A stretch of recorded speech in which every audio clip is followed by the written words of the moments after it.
Ka qenë tek Shizantop, domethënë, aq kam parë. Edhe tek Ronaldo.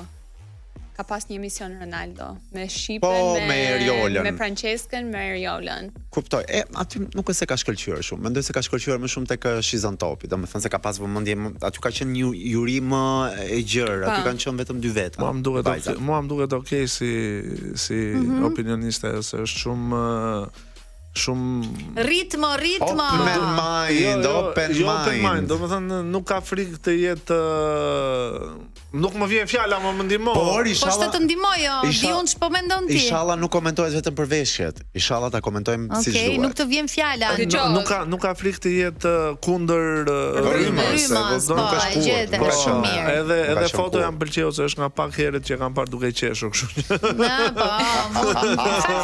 që. Vetëm se është e vështirë si pozicion, duhet ta ndaniqësh bigun me shumë kujdes, duhet të jesh shumë i kujdesshëm, çfarë thua. E di çfarë mendoj unë? O zemra, njësoj do reagojnë njerëzit, se dhe me komentet që bëjmë në radio, kod sipas fansave të shpërndar në personazhe, na masakrojnë këtu edhe pa e dëgjuar komplet intervistën apo thjesht një batut që bëhet në humor e sipër, fillojnë edhe vër.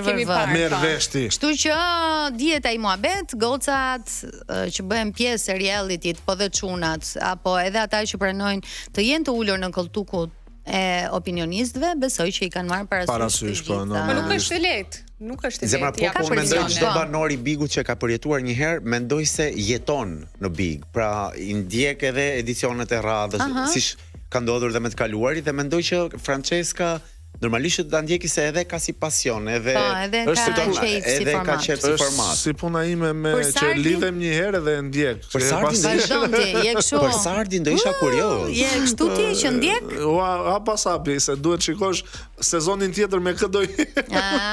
Interesante Anton. A është më mirë se ty ajo? Për e vërtet. Domethënë je një stalker i vërtet. Jo, më se bëj shaka. Për Sardin do isha kurioz, se nuk di asgjë për jetën e tij. Po, shumë misterioz. Enigmatik. Ama bën këngë të bukura. Po, këngët i ka yll. Kështu që reality show ka marr pjesë, ai ka qenë Dancing with the Stars, po thjesht aty nuk është se zbulon shumë nga. Bravo, aty më shumë ti tregon talentin tënd për të kërcyer, po unë dua të di për shembull për fëmijërinë e Sardit, për familjen e tij, për jetën e tij personale, sentimentale. Pra mund të ishte interesant.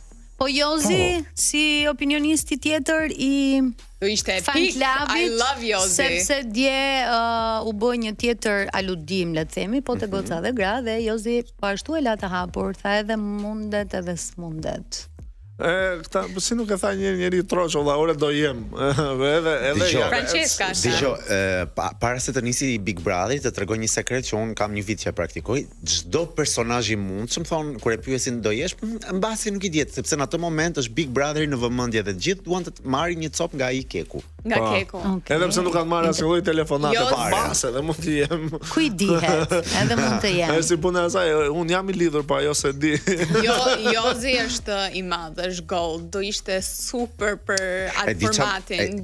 Po i ndaj një duar në një vend, Jozi si opinionist. Ua super moj. Mua më pëlqente Jozi si banor, nuk e di si opinionist se si mund të ishte. Kupton, si banor ishte ndryshe dhe më pëlqente ai imazhi i Jozi. Jozi ka pas perla. Po nuk e di se në rolin e opinionistit nëse do jetë serioz apo do jetë funny. Unë kam masë do t'i kundërshtojnë në njëri opinionin dhe a plasë me shpu. Shala. Beshaka. Jam për shaka. Nuk po flas më. Antonin e kemi për shakara. E se mos më bie mua. Shakara të zeza.